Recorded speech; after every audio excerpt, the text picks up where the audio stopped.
Good afternoon. Welcome to this edition of Baseball, A Pure Perspective. Baseball, A Pure Perspective today is sponsored by eCredit Success, life-changing credit solutions for veterans and military personnel. The Vets on Media has partnered with ECS to offer a free credit consultation and discounts for all veterans and military personnel. Go to www.vetsonradio.com and click on the eCredit Success logo and get your free consultation today. Today, we're going to talk about the St. Louis Cardinals, a very storied franchise in baseball history. And we have guest Joel Cheney in the studio with us today. Welcome, Joel. Thank you, Patrick. I'm excited to be here.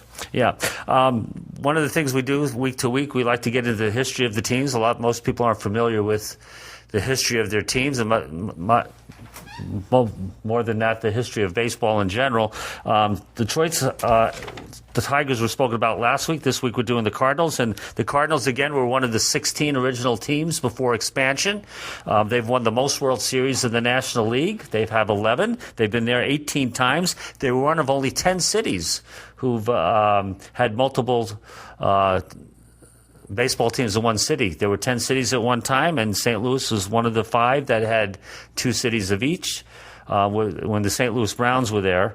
And they just got a lot of history, a lot of good. It's a really good old baseball town. And one of the things that St. Louis is famous for is a lot of rich history players, good tradition. And if you ever saw a St. Louis game, it's pretty much all red in the stands. So, Joel, tell us about what got you interested in baseball, first of all. Well, Patrick, my dad was a big baseball fan. His team was actually the Giants, and my dad was from the Bay Area. But whenever we were able to see live baseball on TV, I was able to sit there and watch it with my dad. And so I started playing it, and just absolutely from then just started falling in love with it. Grew up in Wyoming, and so we were able to only catch whatever live game was on TV at that time. So a lot of the times during the 80s, the Cardinals were on because they were such a great team at that time with Whitey Herzog managing him. And so I just, ever since then, I just kind of fell in love with the Cardinals, and what a good franchise to root for. Yeah, they were in the postseason 3 times in the 80s. Yep. Yeah, they had a great team. I remember Whitey Herzog. He was actually in the coaching system in the expansion years for the Mets. Yeah. I don't know how St. Louis got a hold of him, but that was the Mets' loss for sure.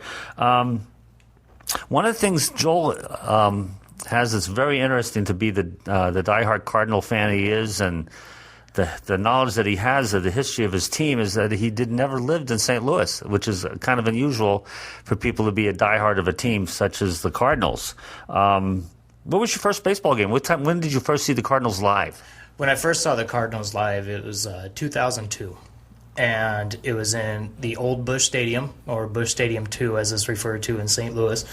And one of those original cookie cutter stadiums where it's just round. I remember going outside beforehand and taking a look, walked around that Busch, that stadium, and saw all the statues there with Stan Musial, of course, Enos Slaughter with that artist rendering of his mad dash home in the 1946 World Series. And Ozzie Smith, of course, his statue was out there. And so I went in, and they were playing the Cubs. And I really wanted to see a Cardinals-Cubs game live. And so my very first game at Busch Stadium was the Cardinals and Cubs. And Albert Pujols was already there, and I was already in love with him after his 2001 rookie campaign. But Jim Edmonds was there, one of my favorite players. And I remember that game, and Edmonds, a ball was hit. I don't remember who hit it, but Edmonds was going back and back and back and back. And then all of a sudden, he leaps over the wall, puts his glove out, and then all of a sudden it just lands right there in his glove. One of the best plays I've ever seen. Yeah, I actually remember that play. for most of you who do not know the history and the demographics of baseball, besides baseball, the Red Sox-Yankees, as we mentioned before, are probably the biggest rivalry in sports. The Giants and Dodgers are the same way because they were both in New York. But St. Louis and Cubs, what Joel just mentioned, St. Louis is at the southern tip of on the border of Illinois. So you have Southern Illinois fans could either be Cubs or St. Louis fans, and that's a big rivalry. It's been for many, many years because of the demographics. Yeah, absolutely. And whenever the Cubs are playing in Busch Stadium, you see quite a bit of blue in there, and you see the sea of red as well, and vice versa. When the Cardinals are playing at Wrigley Field, you'll see a lot of red shirts in the bleachers out there. At that game I went to, I was sitting next to just a very beautiful girl, and we started talking to each other, and she mentioned about Jim Edmonds and his OPS at that time. I forget what the exact number was, and I turned and I looked at her and I just said, "I love you." And so we ended up going to another game after that. I already had tickets, and so I called her up and wanting to see if she wanted to go see the game with me. And she goes, "Yeah, I will, and I'll meet you at the Musial statue," which is one of the more popular sayings now in St. Louis, even to this day, is "Meet me at the Stan Musial statue."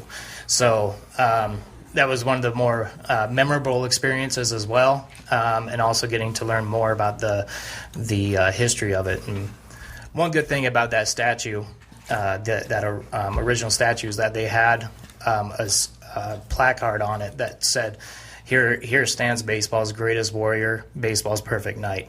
So just one of those reasons that put really the history of St. Louis all in a nutshell was Stan Musial.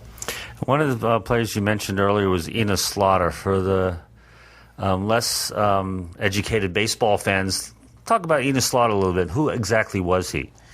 Enos Slaughter, he was an outfielder at the time of that mad dash. And basically what happened in that mad dash, the Cardinals were playing, I believe it was the Yankees, and it was Game 6. Game was tied 3-3 and going into the 8th inning. And I forget who hit that ball, but it went over the left fielder's head and it hit the wall. Enos Slaughter was on first base. And you see him just start rounding, and you see him kind of slow down as he's running into second, sees the ball fly over the left fielder's head. Left fielder plays it cleanly, and then you just see him lightning speed all the way down to third base, and he rounds third base, goes home, and just slides in perfectly. Cardinals win that game 4-3. One of the more iconic memories in St. Louis and St. Louis's history, and he single-handedly helped win that World Series just because of that mad dash. Yeah, and he's actually a member of the Hall of Fame. He did play for the Yankees on 2 different stints. Yep. After the Cardinals. And you also mentioned Stan the Man Musial. Can you tell the folks here, I'm sure you know, why they call him Stan the Man and how he got that nickname? Well, Stan Musial was playing in Ebbets Field against the Brooklyn Dodgers at the time. And he just had for whatever reason, just really good numbers against the Dodgers. Well, he comes back up and he's on deck and he starts walking to the plate, and you hear someone behind home plate a couple rows back go, "Here comes that man again." So a lot of the Cardinals players heard it, started saying, "Yep, this is Stan the Man," and it just stuck with him ever since. Yeah, one of the neat things they talk when they talk about Stan Musial is he played in 4 different decades, and he came in with the Trains and went out with the Jets. Yep. He what a great player, what a great man. He actually took the season off of in 1945 to go serve in World War II. Mm-hmm. Came back in 1946, and it wasn't like he even missed a beat. He signed originally with the Cardinals as a pitcher. And they loved him for his bat, so in games in the minors where he wasn't pitching, he was playing left field. And as the story goes, he was coming in on a fly ball to left field, a little pop-up, and he tripped over himself, and he landed on his throwing shoulder. So he really didn't ever pitch again after that. Instead, they just used him for his bat. One of the one of the great things is that he's kind of the starter of that corkscrew stance that you see in there, where his body's just all kind of tightened up a little bit. And then when that pitch comes in, he just unloads at the hips and then just starts roping line drives. And so a lot of players still mimic that today. Especially a lot of the pure base hitters. And so Stan Musial was kind of the founder of that. He hit, and at the end of his career, he hit 3,630 base hits. I think what a lot of people don't know about that is 1,815 were at home, 1,815 were on the road. Yeah, that's a pretty remarkable statistic. He's probably one of the greatest of all time, and I know people back in Brooklyn, from the area where I'm from, always talk about that, how he got his name. That's St. Louis, again, we talked about this, we're talking about pre-expansion, and for those who don't know, expansion started in 1961 forward. Now we almost have twice as many teams. We have 30 teams as opposed to the 16 original. And there's always been realignment, and then we have divisions. At that time, that you won your league, you went right to the World Series. There was no East, West, or Central. For the longest time, it was just East and West after 1969. And they'd realign. First, you'd find the Cardinals started off in the Eastern Division, and then they're in the Western Division. Now they're in the Central Division. Yep. So what most people don't know, though, at that one time before expansion, St. Louis was the furthest most west and the furthest south. Oh, wow. There were, so now we have all the southern teams, like Texas and Florida and Atlanta. But they were the most southern team and the most western team at one time. Tell me something about your all-time favorite Cardinal guy. You might have mentioned him already. I don't think so. Okay. I think one of my all-time favorite Cardinal guy that I've actually seen live was Mark McGwire. Okay. Take steroids or not, but I just fell in love with him. My very first baseball game, actually, we were vacationing at my dad's place in California. And I was still a fan of the Cardinals, but Mark McGwire was on that team. They were playing the California Angels, and I saw Mark McGwire hit a grand slam over center field wall. Being 8 years old, I certainly wasn't just made a very big memory of me. And then when he traded to the Cardinals, I couldn't believe it. I was so happy. And so before I moved down to Arizona, we took a trip down to Denver to see them play the Rockies. And we watched McGwire take batting practice. What a show he put on. He hit, I don't remember how many home runs. I kept count, but I think it was in the 20s during these batting practices. And some of the balls he hit it went out of the stadium. It hit that rock pile stands in center field. It hit a restaurant banner outside and bounced all the way back into left field. He hit it that hard. Just an incredible experience that I will always hold.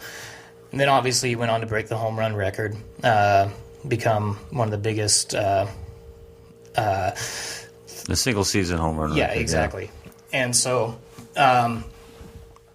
when he retired in 2001, it was one of those where a part of me just broke. And just because it was so unexpected, he actually sent a fax, believe it or not, to the owners and to the president of the front office and to announce his retirement. Sent a fax, didn't talk to him personally. What was it, 586 he finished up with? Yep, 586 home runs. Yeah.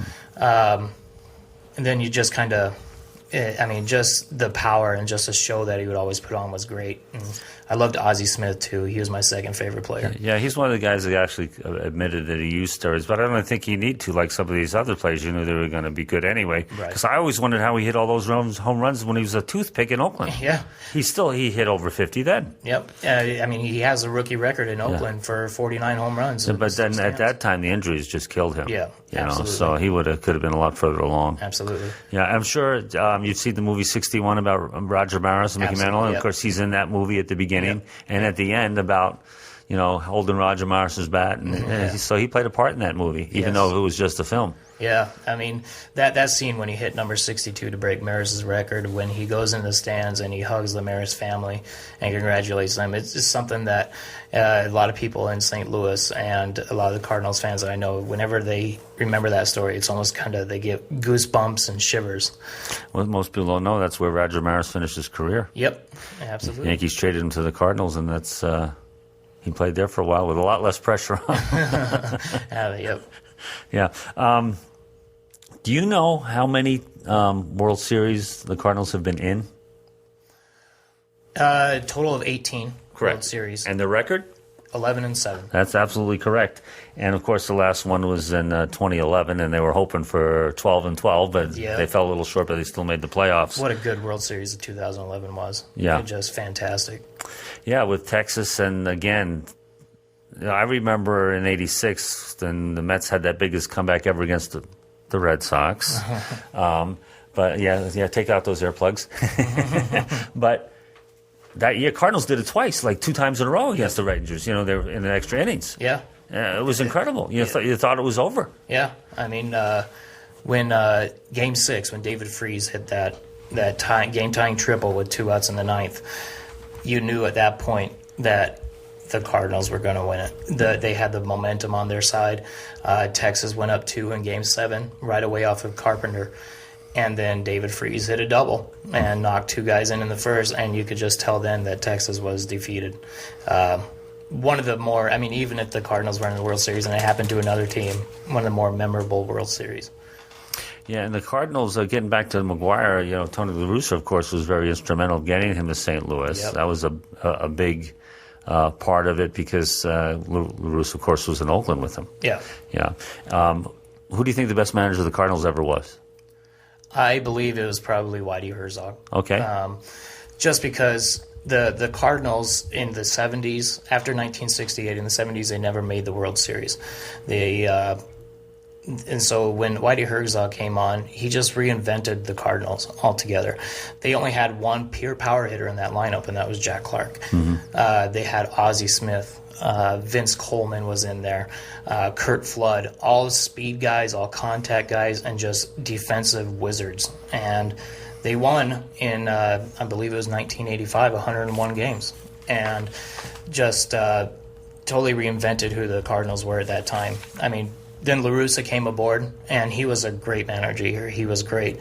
And then it kind of changed again, where there was a little bit more of a power, more of a contact, and a little bit of defense as well.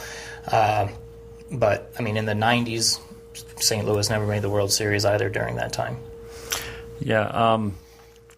Whitey Herzog, Red Shadness was the manager when they were in the back-to-back World Series 67, 68 with the Red Sox and the Tigers. And I got something I'm going to ask you about that after our break here. See what your knowledge is on the interesting ties between 67 and 68 World Series. We'll be back right after this break.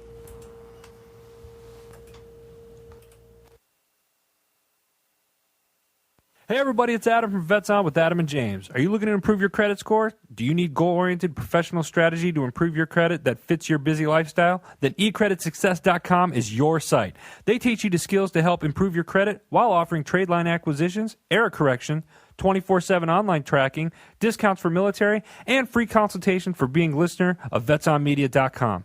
Signing up is easy, and they offer a no-risk refund policy in most programs based on a specific score increase determined prior to your enrollment. So call now and get started at 855-234-7334 or visit us online at VetsOnMedia.com and click on the eCredit Success logo on our homepage. Hey everybody, it's Adam from Vets On with Adam and James. Are you looking to support our troops any way that you can? Then check out veteran-owned OnPointUSA.biz. Proudly celebrate our soldiers with military and patriotic apparel.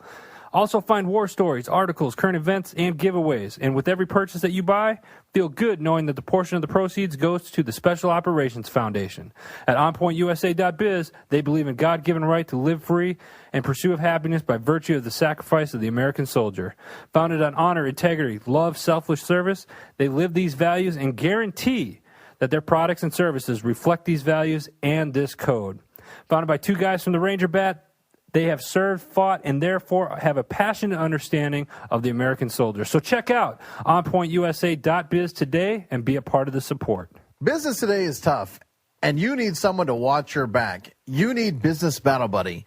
If you own a business, we'll help you recover your money at no upfront cost to you. We'll help you lower your costs at no upfront cost to you. We'll help you get special pricing deals at no upfront cost to you. We'll help you increase your sales at no upfront cost to you. We'll help you get the best possible deals and look out for your best interests at no upfront cost to you. Business today is tough, and you need someone to watch your back. You need a Business Battle Buddy.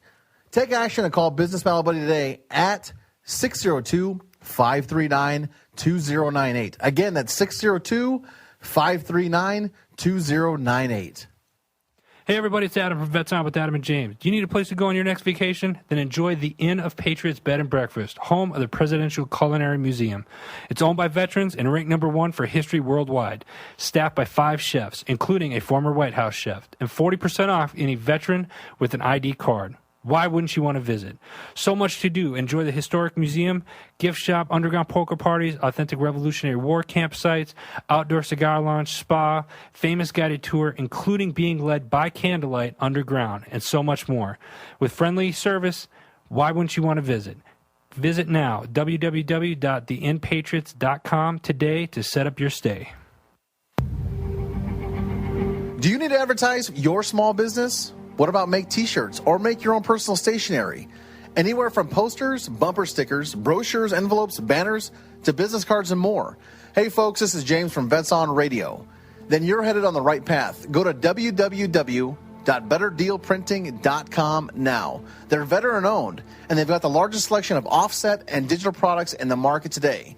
And with the promo code VET, you're going to save 10% off your purchase. They serve all 50 states with a value and quality that you strive to simplify your life, and they offer eco-friendly products and affordable pricing. Visit www.betterdealprinting.com today. And remember, they can print almost anything. Hey everybody, this is Adam from Vets On with Adam and James. Over a decade has passed now, and America is still wounded from the horrendous attacks that struck our hearts September 11th of 2001. Right now is our time to show our dedication, honor to all of those who have served in Iraq for our country. The Iraq Freedom Monument will be dedicated to all veterans of the Iraq campaign from every branch of service, as well as thousands of Americans who have lost their lives. For more information and ways you can help, visit www.iraqwarmonumentcapecoralfl.com. And remember, never take our freedom for granted because it's not free. So help donate today. Okay, welcome back to Baseball, A Pure Perspective. We have Joel Chaney in the studio with us. We're talking about the St. Louis Cardinals and their history this week. Before we left the break, we talked about the 67 and the 68 World Series. And we talked about the Red Sox and the Tigers, who are all, storied franchises. In 1967, the Cardinals beat the Red Sox in 7 games. Yep. But again, there was revenge in 2004. Yep. Yeah, and that's the first time the Red Sox won in how many years? 80? We won. 84 years, I think it was. And we did it again. In 07 against the Rockies. And we forgot to bring that up to Ivan about that. 2007. Yeah.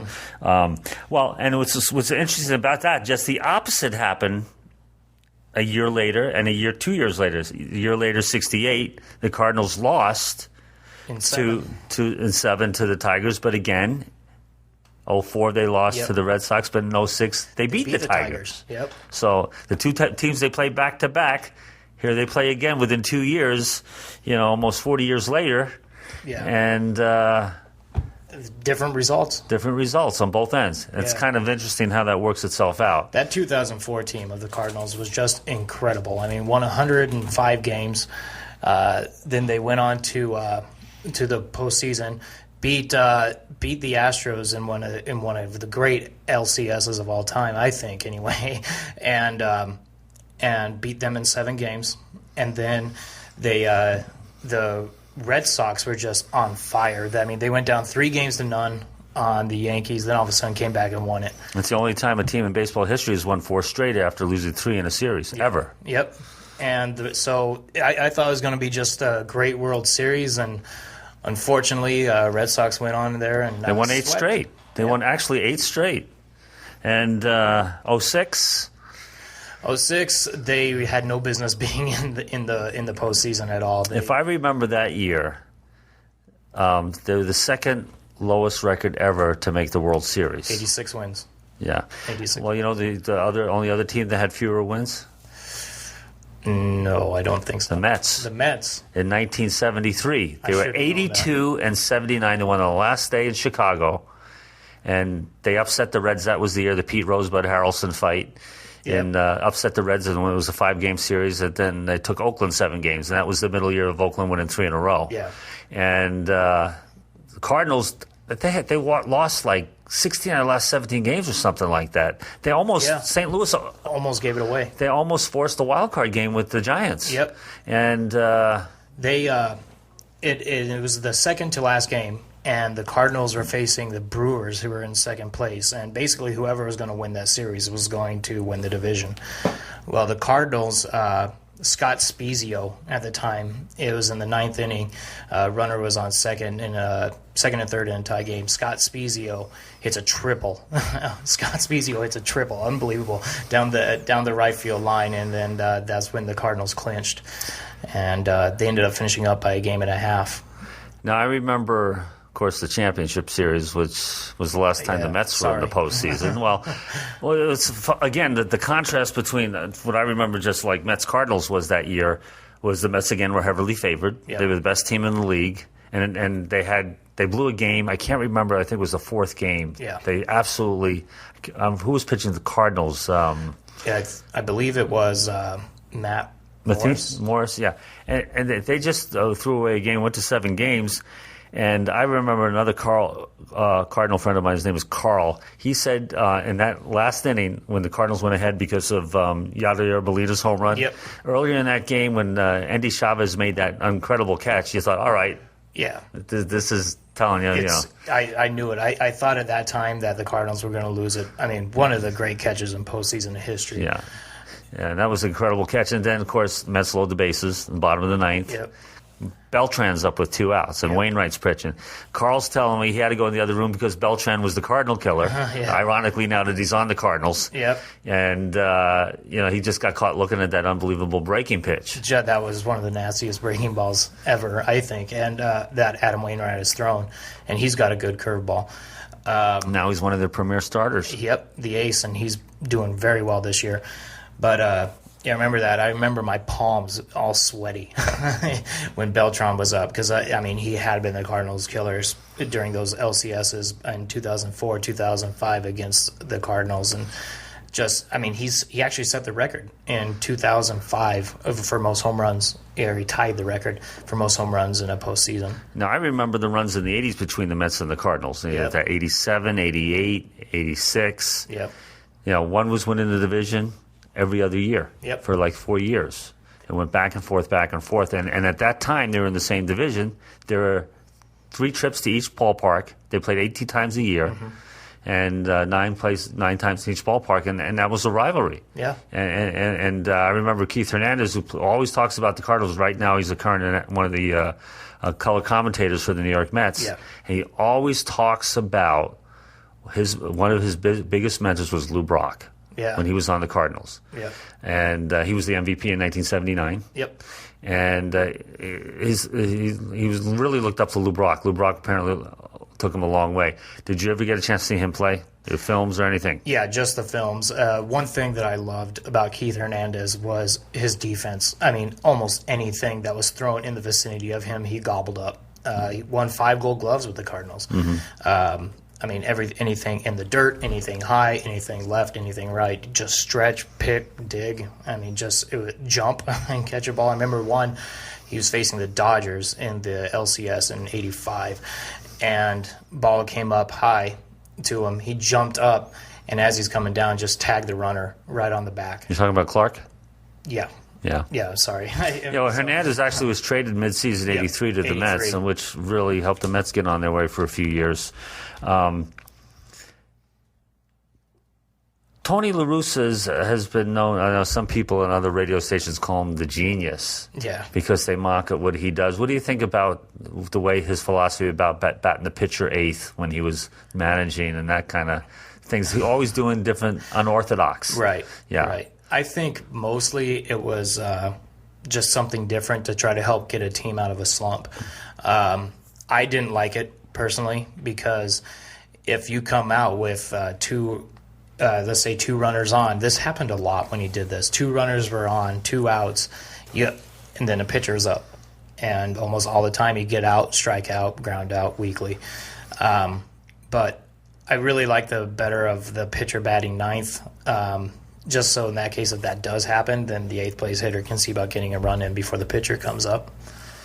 The one thing that was good about it was batters would throw to the 7 hole or just kind of work on getting them more on base, walking a lot, and sometimes the Cardinals would get lucky. Most of the time they didn't, but that's kind of the one thing would just be help getting the runners on base, and especially late in the games, because La Russa was a king of using decoys. He would bring out someone, like let's say a pitcher in the 7th inning, to stand up on the on deck circle, so everyone's thinking he's coming in. The guy gets on base, and then so he burns a pinch hitter, and a guy would knock him in. And but I'm more the traditional type where I like the pitcher batting ninth. The numbers themselves prove it, where the batting a pitcher eighth is not really a good thing.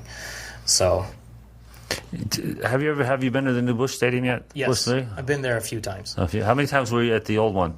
About 3 times. Okay, and you've gotten to the new one recently. Yes, then? Yeah. yes. The best place to sit in that stadium is behind, not directly behind home plate, like in the third level, behind home plate, because there you see it's open in center field, and so you see the St. Louis skyline, you see the arch, and so you're watching this game with this incredible back view, and just one of the best places to sit. And speaking of the arch, when we flew to New York last month, we happened to be going.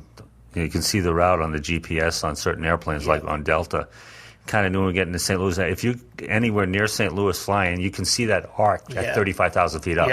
Yeah. You could just pick it out right off the river there. Yep. If you know where you're at. The very first time I actually flew to St. Louis was I remember seeing that arch, and then you see the old Busch Stadium, the cookie cutter stadium out there with all the arches curved in the upper deck there. Right. And so I'm sitting there with my little Fun Saver camera, my little disposable camera, taking pictures from the window of the airplane. I still actually have those, and I have them framed somewhere. Well, that's a good memories. Yeah. You mentioned Curt Flood earlier. Yes. He has a very unique place in baseball history. Unfortunately, Curt Flood slipped and fell. They say probably cost the Cardinals the '68 World Series on a play in the outfield. It was a little muddy out there. Yep. And misjudged the ball, and he couldn't get back up in time to recover. But he had basically the beginnings of where free agency is today, because he fought arbitration and the right to play for a different team or negotiate a contract. And tell us a little bit about that. Well, Curt Flood, I loved him in center field. The '68 World Series, when I saw that game, and he fell, and he misjudged it. I think it was a triple. Was definitely a backbreaker for them in that World Series. But yeah, when he left, he fought arbitration. He wanted the right to sign with another team, wanted to negotiate. I believe he said that he thought it would be fun in order to try to do that. So he kind of paved the road in that regard, because there was a lot more team loyalty back then, and where there isn't very much now. So I think he was kind of the trend center when it comes to that. As far as almost, I mean, he still holds definitely a big spot in St. Louis and on the Cardinals, but it does kind of become a little bit bitter when he went to another team. About a year ago, and you can still look it up on HBO if you have HBO, especially on demand. They had a documentary on Curt Flood. This is absolutely fantastic. It talks about this story and about his career. Yeah. Excellent documentary. Right. Tell us about the Gas House Gang. Oh yeah, of course. Do you know what year that was? That was in the 30s, I believe. I don't remember the exact. 1934. Yep. It was one of the World Series champions. Yep. And Dizzy Dean, his brother Daffy was a part of the team at that point. Only pitched 2 seasons for the Cardinals, where he won 19 games. He did try to make a comeback because he hurt his arm, but his fastball never was the same, and he only won 9 more games after that.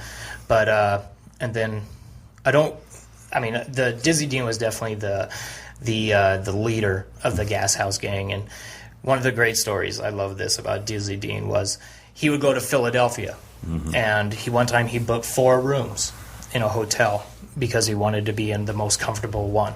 Well, he went to a hospital to visit sick children, and with 2 outs in the 9th inning, after that visit, he intentionally walked, or he didn't intentionally, it was an intentional walk, the eighth, the next batter. And the reason being was because Bill Terry was part of the Phillies at that time. And he said, I walked this batter as he's going to the mound. He said to Bill Terry, I walked him because I wanted to face you because I promised a sick kid that I would strike you out. Sure enough, he did. I mean, that was kind of the character he was. He was kind of mean a little bit, but he certainly was the leader of that Cardinals. And he won 30 games, actually, that year, and Cy Young Award winner. You know, they actually made a movie about Dizzy Dean. It's called The Pride of St. Louis, 1952. Yep. And it was played by Dan Daly. And it's one of the good old baseball movies. They even portrayed Paul Dean. Yep. Richard Crenner played him, who actually played Reagan in the movie The Day Reagan Was Shot, an HBO movie a few years ago. I didn't know that. Yeah. And it's just another classic movie. And St. Louis Cardinals have been used in other movies. Do you know the fictional movie, the name of the movie that used the St. Louis Cardinals? And it was about a guy who discovered a formula that repelled wood, and he put it on the baseball. Do you know the name of that movie? Oh, man. It I happens remember every seeing spring. that movies. It happens every spring with Ray Milland. He's just got the baseball spring fever. He's teaching chemistry. Right. Oh, was it? Yeah, and he turns on the radio, he's not paying attention, and somebody hits the ball through the window and gets into this liquid and finds out that it repels wood, so he decides to go pitch for the St. Louis Cardinals. And he told the guy he was going to win 30 games that year. They thought he was nuts, and he went on to be the champions because he had this stuff. It's a hilarious movie. It's very, if you like baseball, it's just a funny movie. Paul Douglas was his catcher, and he had splints on his fingers one time trying to pick up the ball. Yeah. It's hysterical. I don't remember the name of it, but It happens every spring. it happens every spring. Oh. Yeah, and you can find it anywhere. It's just a great, good old one of those good old baseball movies. The other team in St. Louis, the St. Louis Browns. Yes. Do you know what's historic about those two teams? Well, I know that both teams played in Sportsman's Park at that time. Right. St. Louis, they were originally called the Brown Stockings, and then they changed their name eventually to the Browns, and then the other team in St. Louis changed to the Cardinals, and then it just kind of, the Browns kept changing their name, was Perfectos, and Well, actually, the Cardinals were the Perfectos, and they actually had a Brown time in the 1800s. right. But what was significant, I talked about, they actually did have an All St. Louis World Series in, do you know the year? Oh, 1920. Actually, 44. 44. Oh, Yeah, I thought right it during was the 24. World War II. The Browns actually, again, 16 teams, 8 in each league, won the league. They beat Detroit out by 1 game, winning 89 to get to the World Series. Yeah. That was another year that the Cardinals won 105 games. Yep. So it was an all-World Series, and what was unique about that World Series was it was 6 games. Cardinals won 4 games to 2. Yeah. And every one of those games was played in Sportsman's Park. Yeah. And didn't happen. The only other time that would happen was when the Yankees, before they moved to Yankee Stadium, played in the Polo Grounds for 10 years. Yeah. They played a few World Series against the Giants in the Polo Grounds. But that's a very unique time. There was actually an All St. Louis World Series in '44. Do you know what happened to the St. Louis Browns? They moved to, I don't remember the city, but I do know that they moved. Do you know what year they moved? It was in the late 40s, I believe. Late 50s, early 50s. After the 53 season, Okay. 54, they became the Baltimore Orioles. Oh, that's right. Yeah, so that's where the Baltimore Orioles originated, was the St. Louis Browns. Yep. They moved, and that was the beginning in the 50s of teams starting to move. Yep. Like Atlanta, Boston Braves became the Milwaukee Braves, and then eventually Atlanta. But teams started moving around. The A's have been to, started out in Philadelphia, and then went to Kansas City, and now Oakland, of course. So, and that's when the expansion started after that. Do you know, we talked about the World Series, but now, after expansion, you have divisions and now wild cards. Yep. You mentioned that they're in the World Series 18 times. Do you know how many postseason appearances they have now? 25. 26. 26 with last year. Yeah, that's right. 26. Okay, and getting more specific, do you know they've been in the Eastern Division and the Central Division? Yep. They've won, like you said before, they've won 11 World Series. They've been in the World Series 18 times. Do you know how many times they actually won the National League pennant?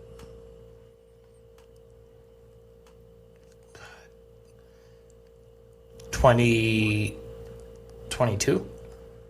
18. 18. Again, it's tougher after 1969 because the last time they were in a World Series, which is historic because the 68 World Series was the last one before division play. Yep. And after that, it was divisions, and then it's much harder to get to the World Series now with the 3 rounds. So they were in the National League pennant 18 times. So do you know how many wild cards they won? Let's see. I know that they won it. Being that the wild card's been around since '95. Right. I think they didn't win. They didn't win the wild card very much. I think it was only 3. Exactly, 3 times. They won the Eastern Division 3 times, and the Central Division. Now, where they're at now. Right. Do you know how many times they won the Central? Oh man, I think it's 6 or 7. 8 times. Okay, we're going to take another break, and we'll be back here in a few minutes. Hey everybody, it's Adam from Vets On with Adam and James. Are you looking to improve your credit score? Do you need goal-oriented professional strategy to improve your credit that fits your busy lifestyle? Then eCreditSuccess.com is your site. They teach you the skills to help improve your credit while offering trade line acquisitions, error correction, 24/7 online tracking, discounts for military, and free consultation for being a listener of VetsOnMedia.com. Signing up is easy, and they offer a no-risk refund policy in most programs based on a specific score increase determined prior to your enrollment. So call now and get started at 855-234-7334 or visit us online at VetsOnMedia.com and click on the eCredit Success logo on our homepage. Hey everybody, it's Adam from Vets On with Adam and James. Are you looking to support our troops any way that you can? Then check out veteran-owned OnPointUSA.biz. Proudly celebrate our soldiers with military and patriotic apparel. Also find war stories, articles, current events, and giveaways. And with every purchase that you buy, feel good knowing that the portion of the proceeds goes to the Special Operations Foundation. At OnPointUSA.biz, they believe in God-given right to live free and pursue of happiness by virtue of the sacrifice of the American soldier. Founded on honor, integrity, love, selfless service, they live these values and guarantee that their products and services reflect these values and this code.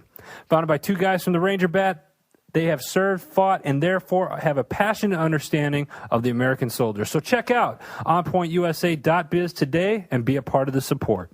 Business today is tough, and you need someone to watch your back. You need Business Battle Buddy. If you own a business, we'll help you recover your money at no upfront cost to you. We'll help you lower your costs at no upfront cost to you. We'll help you get special pricing deals at no upfront cost to you. We'll help you increase your sales at no upfront cost to you.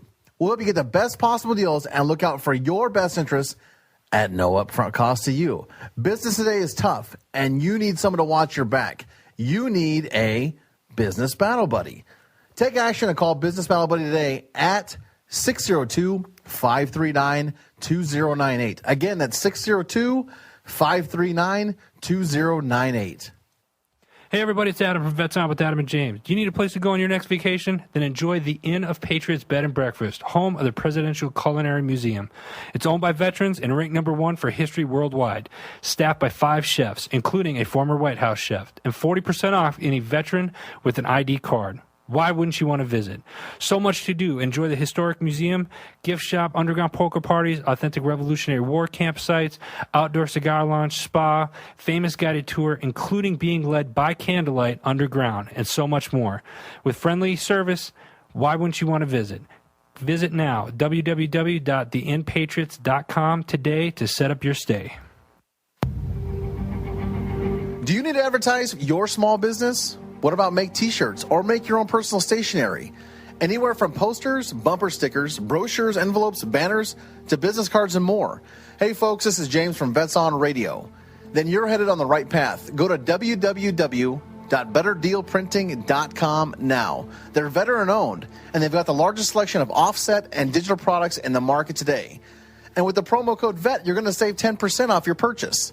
They serve all 50 states with a value and quality that you strive to simplify your life, and they offer eco-friendly products and affordable pricing. Visit www.betterdealprinting.com today. And remember, they can print almost anything. Hey everybody, this is Adam from Vets On with Adam and James. Over a decade has passed now, and America is still wounded from the horrendous attacks that struck our hearts September 11th of 2001. Right now is our time to show our dedication, honor to all of those who have served in Iraq for our country. The Iraq Freedom Monument will be dedicated to all veterans of the Iraq campaign from every branch of service, as well as thousands of Americans who have lost their lives. For more information and ways you can help, visit www.iraqwarmonumentcapecoralfl.com. And remember, never take our freedom for granted because it's not free. So help donate today.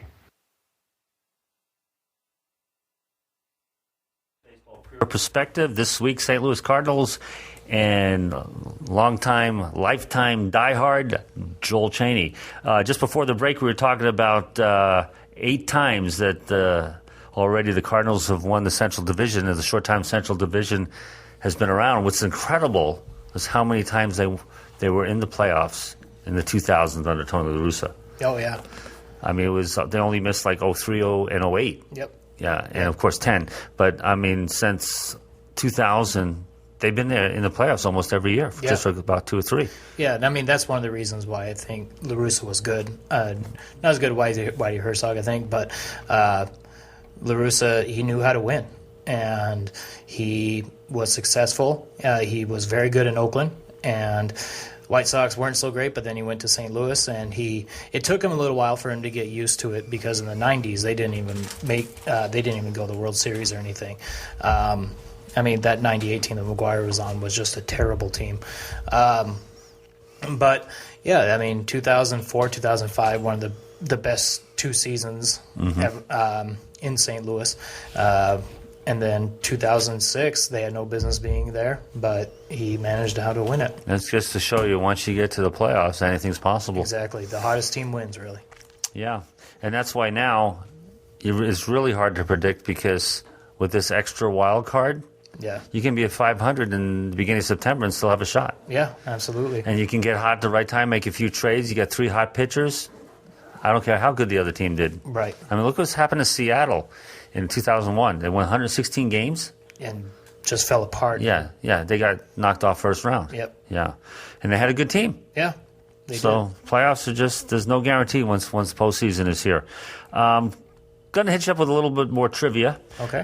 See how much you really do know. Do you remember the first year? You mentioned 18 World Series appearances. Do you remember the first year they were ever in the World Series? 1924? 26. 26. That's close. You know what really amazes me? You talked about Bob Gibson and Chris Carpenter earlier. Do you know what's unique about those 2 pitchers? Which is hard to really believe in the history of the St. Louis Cardinals. Yeah, they were the only 2 Cy Young winners. Is that amazing? That's just incredible. Gibson won it twice. One was when he set actually the major league record with 1.12 ERA. And they lowered the mound after. Oh, they were actually lowered it. No, it was too high. Oh, okay. It was like 14 to 16 inches. They went down to 10. Yeah. Yeah, that's when they changed. Yeah, and of course, but he still won it again in 1970. Yep. Yeah. And then Carpenter won it in 2005. Right. I looked at that. I said, only 3 times. That's just hard to believe Yeah. with the history that they have. Do you know the last St. Louis Cardinal to pitch a no-hitter? Bud Smith against the Padres. And I'm going to say it was 2001. significance of that, it was a week before 9/11. Yeah. Yeah. Do you know the only St. Louis Cardinal pitcher to have 2 no-hitters? Bob Forsch. Huh? Do you happen to know the years? No. Okay, 78, 83. Okay. Yeah. And Dizzy Dean never pitched one, Nope. but his brother did. Daffy. Yeah, and who was Paul? Paul. Yeah. Paul Dean, right? And he did that in 34. Do you know who the last person to hit for the cycle was? They've wanna actually done say- it about 20 times. Yeah. I want to say it was Mark Grudzielanek. Yes, that's correct. And do you remember the year? That was in 2000. And I want to say it was 2007. 5. 5. Who won the most valuable player awards for the St. Louis Cardinals? Stan Musial won it 3 times. Albert Pujols won it 3 times. Right. In between there, Bob Gibson won it just once. Bob O'Farrell won it. Jim Bottomley won it. I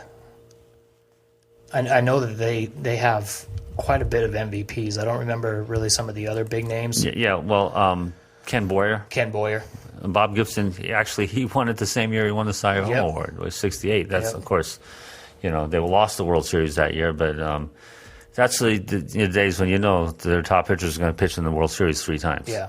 Mickey Lolich won 3 World Series that year. Yep. That was... And in Game 1 of that World Series is the record for most strikeouts in the World Series was 17. Do you know how many times Stan Musial won the batting championship? It was a lot. I think it was 3 or 4, 7. 7 times. Yeah, and he had quite a stretch between 43 and 57. Oh yeah, I mean, just think about winning a batting title that early in your career and that late in your career. yeah. He was just a unbelievable hitter. I mean, even when he was getting up there, he still was just roping the ball. Okay.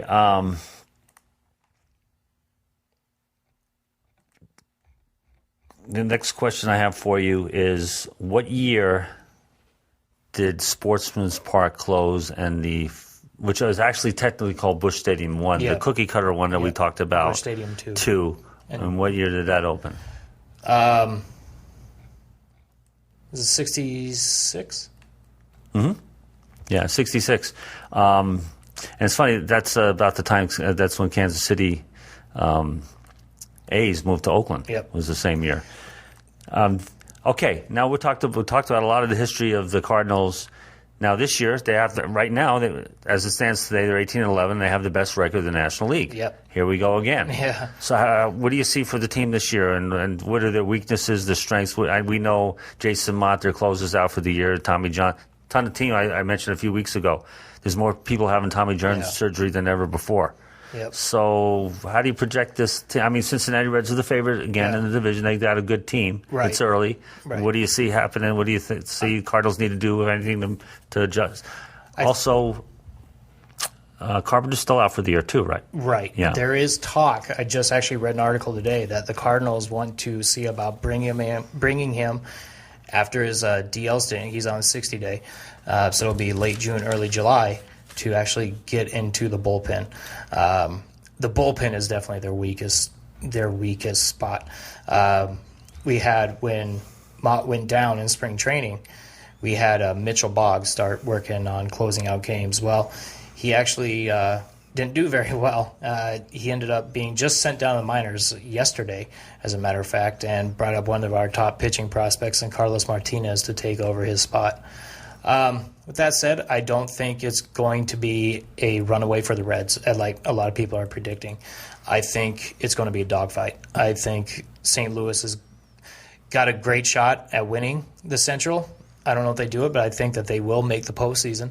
Their offense is just incredible, hitting .350 and with runners in scoring position. Just unbelievable. And I mean, they'll base hit you to death. They got some power hitters with Holiday and Beltran, but a lot of it right now seems to be just base hitting. Their starting pitching is incredible. Best starters ERA in Major League Baseball. Shelby Miller, one of our top pitching prospects, has just been lights out. And Adam Wainwright is back to Adam Wainwright of old. So I think they have the best opportunity to take that Central. Yeah, with those two wild card teams, who knows? I mean, you got people saying the Nationals going to rate with it, but they haven't been doing so great. I think they're overrated. Yeah. Strasburg's started at 1-4. Right. I mean, the Braves are off to a great start, but again, it's a long season, so those wild cards could come from anywhere. Yeah, absolutely. Were you surprised that Albert Pujols turned around and signed somewhere else? I mean, who's going to turn down $250 million? I know. But Yeah, I was surprised. He said throughout the last few years of his deal with his 7 years, $100 million that he originally signed after his 2002 campaign, that he wanted to remain a Cardinal for life. And so everyone was saying, okay, awesome. We knew that it was going to be a lot of money that we'd have to give up. But I think a lot of people thought that he'll take a hometown discount and everything. So when all of a sudden he upped and went to the Angels, everyone was in shock. Like, what on earth? And still a little bit of anger to it, that St. Louis is pretty angry about it. But on the other hand, I think it was actually a good move to turn that amount of money. And they didn't even make the playoffs last year and not doing too good this year so far. And I mean, they went out and they got Carlos Beltran for 2 years. How long do you think he's going to finish his career here? I don't know how much longer he's going to play. I don't know how much. I think he will.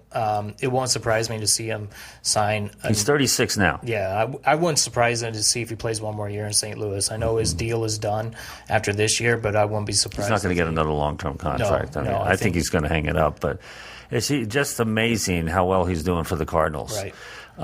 We have the number one farm system in baseball, as rated by Baseball America and everything, and.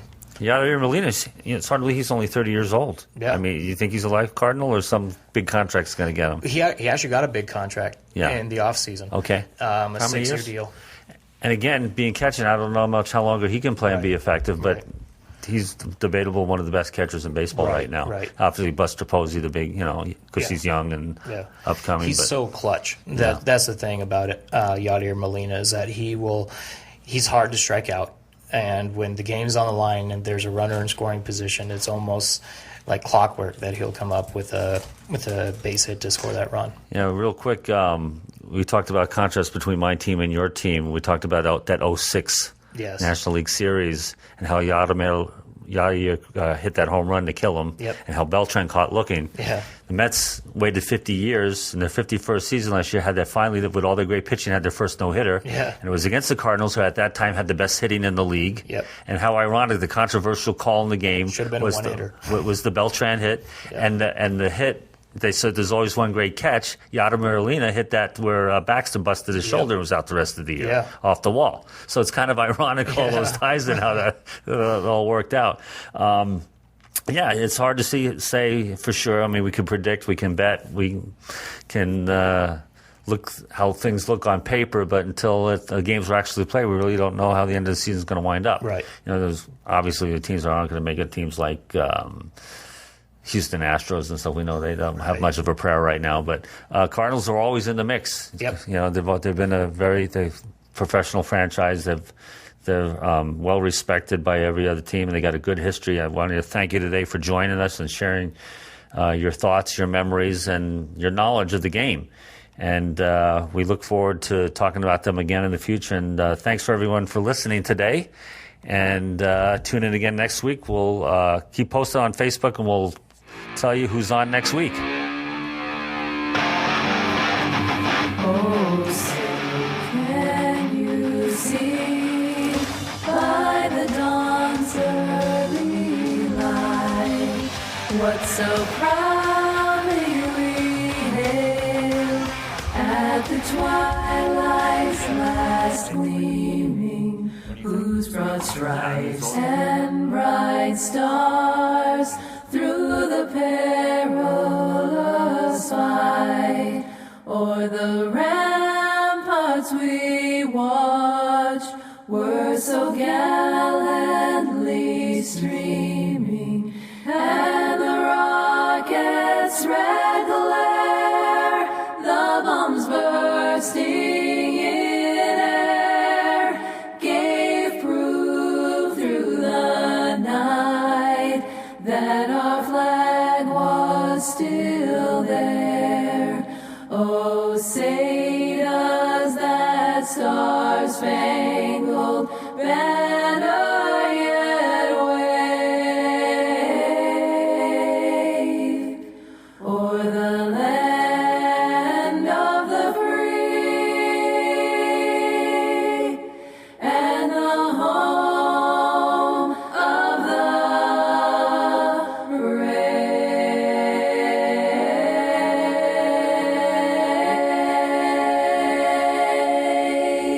You've been listening to Vets on Media. We thank you all for listening. Tune in again next week.